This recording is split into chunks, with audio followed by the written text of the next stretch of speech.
AP Tirupati Tiruchanur Shri Padmavati అమ్మవారి పుష్పయాగం వైభవంగా జరిగింది. అమ్మవారి కార్తీక బ్రహ్మోత్సవాలు వైభవంగా ముగిసిన తరువాత పుష్పయాగం నిర్వహించింది టీటీడీ. ఇందులో భాగంగా బుధవారం ఉదయం అమ్మవారికి స్నపన తిరుమంజనం నిర్వహించారు. పుష్పయాగం సందర్భంగా టీటీడీ ఉద్యానవన శాఖకు దాతలు 4 టన్నుల పూలను సమర్పించారు. ఇందులో 2 టన్నులు Tamil Nadu, 1 ton Karnataka, 1 ton AP నుంచి దాతలు అందించారు. మొదట ఆస్థాన మండపం నుండి పూలు, పత్రాలను అధికారులు, భక్తులు ఆలయ 4 మాడ వీధులలో ఊరేగింపుగా అమ్మవారి ఆలయానికి తీసుకొచ్చారు. శ్రీ కృష్ణముఖ మండపంలో పుష్పయాగ మహోత్సవం కన్నుల పండుగగా జరిగింది. మొత్తం 14 రకాల పుష్పాలు, మరువం, దమనం, బిల్వం, తులసి, కదిరిపచ్చ వంటి 6 రకాల పత్రాలతో అమ్మవారికి పుష్పాంజలి చేశారు.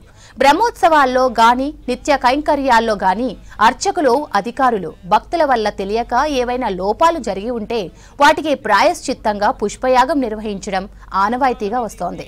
కార్యక్రమంలో ఆలయ డిప్యూటీ ఈవో హరీంద్రనాథ్, అధికారులు, భక్తులు పెద్ద సంఖ్యలో పాల్గొన్నారు.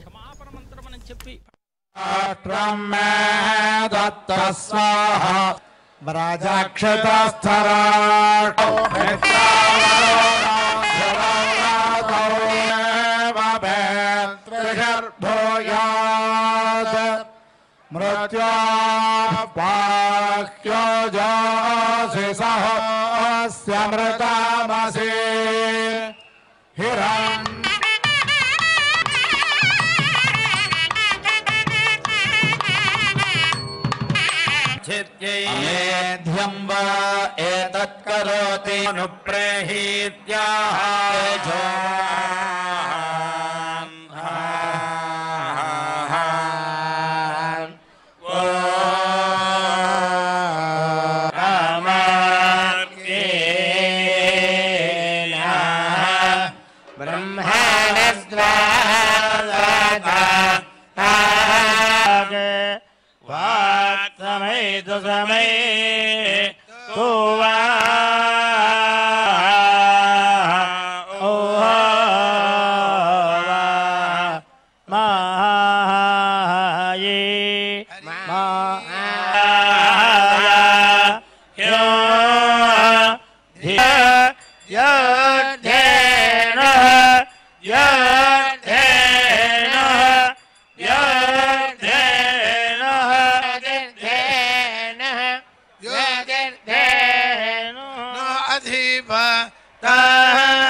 कुष्ठस्तत्सर्वं दिष्कारद्दैवं समः वृष्णियं रात्रि विज्ञानं यदिदं प्राप्तं यदिदं स्थानमार्जितं जन्मान्तरे विमे देव मा भूतस्य दरीक्षयः